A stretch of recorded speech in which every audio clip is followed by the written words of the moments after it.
Good morning mga tropa, bagong araw, bagong vlog na naman. Totoo nga ba na ang online games na may violenteng tema ang dahilan kung bakit nagiging violente ang mga bata? Ang sagot mga tropa ay hindi. Maraming pag-aaral ang nagpapatunay at nagsasabi na walang malinaw o walang matibay na ebidensya na ang online games na may marahas na tema ang dahilan ng karahasan ng mga bata, mga tropa. Meron tayong masama at mabuting epekto na makukuha. Unahin natin ang mabuti. Pwedeng lumawak ang strategic thinking nila. Lumawak ang creativity nila. Matututo sila ng teamwork. Matututo silang mag-focus sa mga bagay.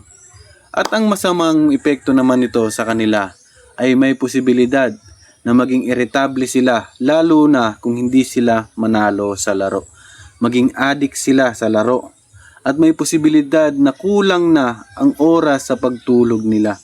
At may posibilidad din na kulang ang oras nila sa pag-aaral, paggawa ng assignment o homework nila dahil mas marami na silang oras sa paglalaro. So yun mga tropa, sa research na ito, dito natin malalaman na hindi naman talaga ang online games ang dahilan kung bakit nagiging violente ang mga bata. Nariyan pa rin tropa ang factors sa pagpapalaki sa kanila ng kani-kanilang mga magulang. Nariyan mga tropa, kung ito yung mga listahan or mga posibilidad or mga posibleng dahilan kung bakit nagiging violente ang mga bata. So una na dyan mga tropa, toxic ang environment nila sa loob ng bahay.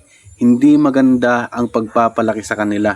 Masamang impluwensya ng mga kaibigan at meron silang mga mental health problem na hindi nakikita ng mga nanay or mga tatay dahil sobrang focus sila sa pagtatrabaho. Hindi po natatapos ang pagiging magulang sa pagbigay lamang ng mga pangunahing pangangailangan ng mga bata. Trabaho din po ng mga magulang na turuan ng tamang asal, ipaalam sa kanila ang tama at mali at turuan sila ng right conduct at good manners. So yun mga tropa, So hindi nga talaga online games ang dahilan ng pagiging violente ng mga bata. Kasi ganito ang simpleng logic dyan mga tropa. Kung ang online games talaga na may violenteng tema ang dahilan kung bakit naging violente ang mga bata, sa 100 bata na naglalaro ng online games na barilan, saksakan o espadahan, bakit isolated case lang? Bakit hindi lahat? Kung yun talaga yung dahilan, di ba dapat 99% ng mga naglalaro nun ay nagiging violente? So yun mga tropa, ito ay nakadepende talaga sa gabay at kung paano sila papalakihin ng mga magulang nila. Minsan kasi mayroon mga magulang na sobra kung mag-spoiled. Nagpapalaki ng bata na kulang sa palo, kulang sa tamang pagdidisiplina. Tapos ayan mga tropa, pag lumaki yung bata na mayroong masamang ugali, walang respeto, hindi marunong gumalang sa nakakatanda, hindi marunong gumalang sa mga guro, isisisi nila sa online games. Huwag ganon mga tropa. Huwag nating isisi yung kapabayaan natin bilang isang magulang sa kung kani-kanino o sa kung ano paman ang mga nilalaro nila. Hindi yon, sa inyo yon. Kayo yung may problema. At sa mga bata na makakapanood nito or manonood nito, palagi niyong tatandaan na ang paglalaro ay isang libangan lamang. Masaya maglaro. Ngunit huwag ninyong hayaan na kontrolin nito ang inyong oras, pag-aaral at pag-uugali. Ang mga laro na may violenteng tema ay isang kathang isip lamang. Hindi ito dapat gayahin sa tunay na buhay.